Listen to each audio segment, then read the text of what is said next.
Nawala na nga ba ang hype at charm ng Spy Family?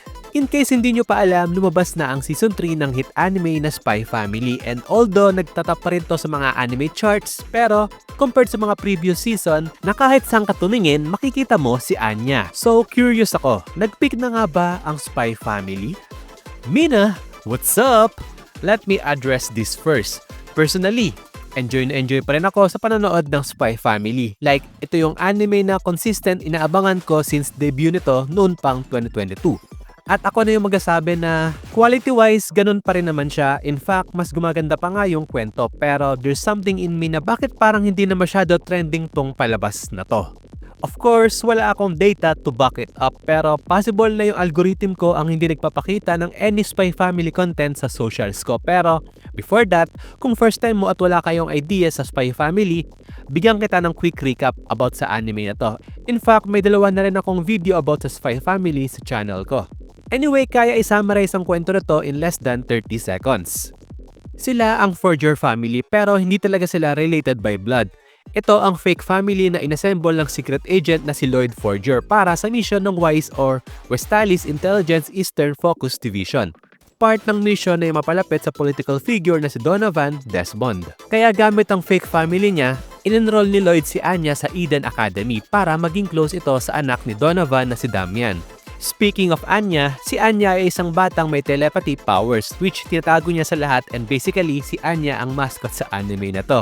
Also, hindi mabubuo ang family nang walang nanay, kaya nandito si Yor na secretly isang assassin.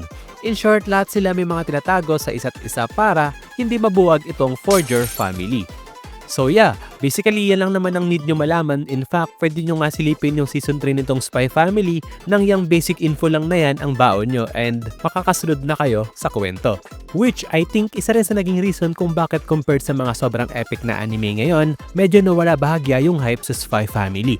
Unlike sa final season ng Boku no Hero at season 3 ng One Punch Man, can't miss yung mga episodes, while dito sa Spy Family, halos parang sitcom lang siya na pwede mo hindi muna panoorin at ipunin na lang muna yung mga episodes. Plus, na-establish na rin naman na feel-good anime lang talaga tong Spy Family. Tipong ito yung panonoorin mo kung gusto mong tumawa.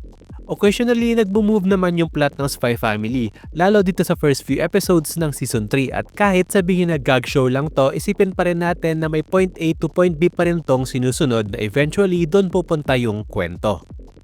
Kung isa kayo sa mga nag-drop na sa Spy Family dahil hindi nyo nakuha yung action pack na ina-expect nyo, to the point na halos lahat kayo nagpaniwala sa fake manga leaks about sa divorce arc kasi pilit nyo ginagawang complicated yung isang action spy comedy na anime. Yes, may team to about sa gera, child at animal abuse, politics, and etc. Pero dating din tayo dyan. Pero in the meantime, let's enjoy muna yung ganitong relaxing anime na funny lang at panonoorin nyo habang nakataas yung paa nyo sa lamesa sa sala.